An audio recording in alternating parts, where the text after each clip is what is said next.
Cet épisode commence avec Kerim, qui est en train d'enterrer Hazan, et lui dit qu'elle est contente d'être près d'elle, pour ces derniers instants. Elle lui dit ensuite que son fils va enfin être libre d'elle, et prend un instant pour appeler Sinan. Celui-ci ne répond pas, et elle dit à Hazan que cela est une fois de plus de sa faute. Elle appelle également Nil, et lui dit qu'elle devrait aller près de Sinan pour lui consoler, et lui dit qu'elle a fait ce qu'elle lui avait promis, et dit qu'Hazan est parti, et ne reviendra plus. Une fois raccroché, Nil ne comprend pas ce qu'elle veut dire, se met à paniquer, et ne souhaite pas être pris dans une histoire pareille, et appelle Sinan. Celui-ci ne répond pas, et elle essaie de trouver sa localisation, en appelant tous ses contacts. Elle finit par avoir sa position, et va le voir. De l'autre côté, Azim revient de la police avec Fazileh et Essay, et Fazileh dit que c'est trop tard, et se met à pleurer. Essay est près d'elle, et essaie de la consoler. De son côté, Hazan est en train de se faire enterrer par Kerim, pendant que Sinan est en train de boire, en disant qu'il a envoyé Hazan dans cette cave. Nil vient le voir, et Sinan lui dit que c'est trop, et dit qu'il est fatigué d'elle. Nil lui dit qu'elle ne vient pas pour elle, et lui dit qu'elle est sûre que Kerim a fait quelque chose à Hazan. Sinan lui dit qu'il n'est pas d'humeur pour un nouveau jeu, et Nil dit qu'elle ne joue pas, et dit que cette femme l'a appelée, et a dit qu'elle a libéré Sinan d'Hazan. Alors, Sinan se lève, et se met à appeler Kerim, et Nil lui dit qu'elle n'a rien à voir avec cela. De son côté, Fazileh est inconsolable, et dit qu'elle est sûre que quelque chose de grave est arrivé à sa fille, et essaie de la consoler, et lui demande de ne pas penser au pire. Fazileh pleure de plus en plus, et finit par s'écrouler au sol. Pendant ce temps, Hazan est en train de se faire enterrer par Kerim. Elle dit à Hazan qu'elle ne va pas les laisser planter un couteau au dos de son fils, et dit que Yaji sera bientôt là.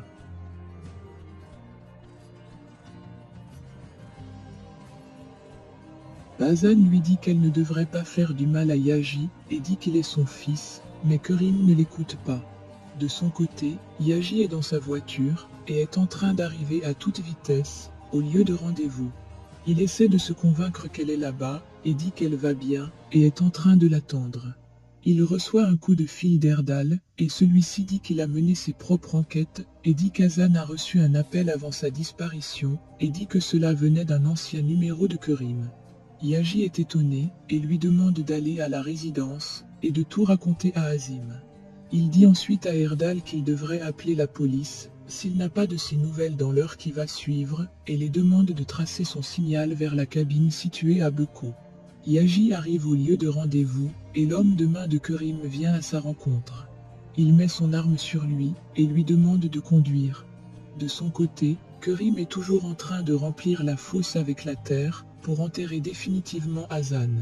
Hazan est sous terre, et ne cesse de répéter qu'elle ne peut pas blesser Yaji, parce qu'il est son fils, mais celle-ci ne l'entend pas. En voiture, Yaji dit à l'homme qu'il a pointé une arme sur lui, et il n'a pas de masque, et lui dit qu'il sait qu'il compte le tuer. L'homme lui dit qu'il est désolé, et lui dit qu'il n'a rien contre lui, et dit qu'il a l'air d'être quelqu'un de bien.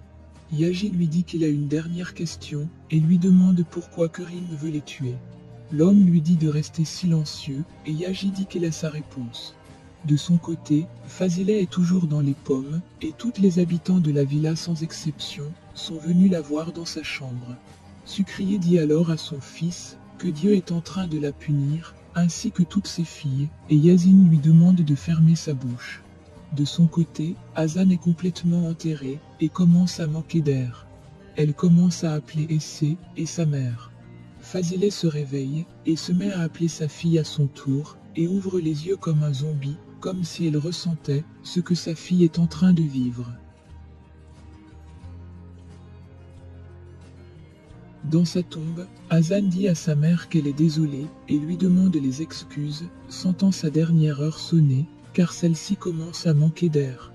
Puis elle se rappelle de sa conversation avec Yaji sur son enfance, et de la chanson qu'elle chantait lorsqu'elle avait des problèmes, ou qu'elle avait peur, et se met à chanter, et dit qu'elle s'en va.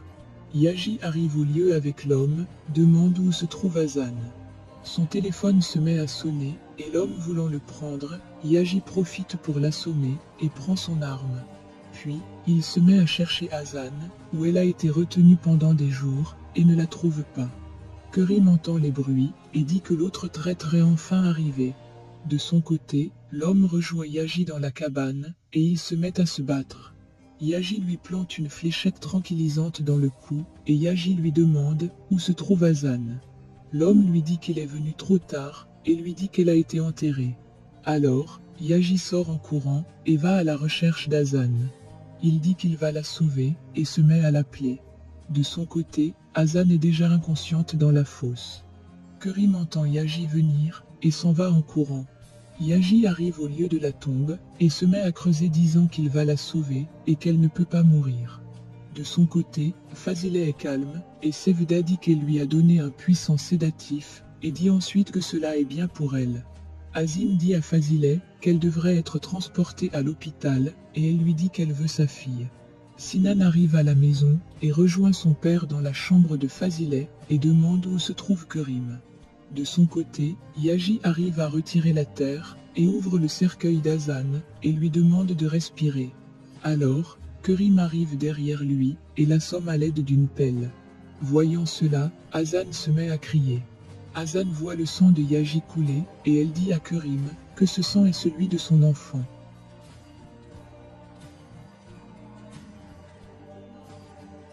Kerim lui dit qu'elle est prête à tout pour sauver ce traître et essaie de les enterrer à l'intérieur vivants. Hazan lui répète de ne pas faire cela et dit qu'il est son fils et elle ne la croit pas et continue de verser la terre. De son côté, Azim demande à Sinan de venir discuter avec lui dehors et Fazileh demande à Essay s'ils sont en train de parler de Kerim. Puis, elle se rappelle de la boue sur les chaussures de Kerim, ainsi que de son comportement ces derniers jours, et comprend alors qu'elle est derrière tout cela, et se met à crier son nom.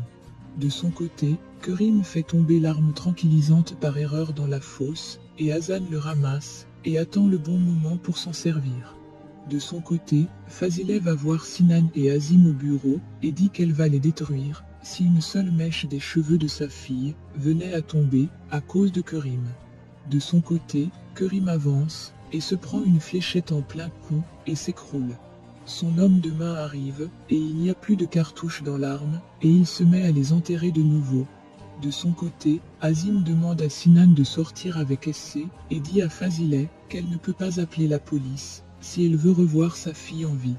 Une fois dehors, Essay dit à Sinan qu'elle sait qu'il leur cache quelque chose et dit qu'elle aimerait savoir la vérité et lui demande de parler. De son côté, Yaji se réveille enfin, et Hazan lui demande de se regarder, et lui demande pourquoi il est venu. Il dit qu'il est là pour la sauver, et lui dit qu'elle n'a pas à s'en faire. De son côté, Azim dit à Fazileh qu'elle devrait rester à la maison et attendre, et dit qu'il va lui ramener sa fille, et dit qu'elle ne doit pas appeler la police. Fazileh lui dit alors qu'elle va les enterrer tous, si malheur arrivait à sa fille, et Azim s'en va. Une fois dehors, Essay insiste auprès de lui pour savoir la vérité et celui-ci lui demande d'aller voir sa mère. Gokhan arrive et leur demande ce qui se passe.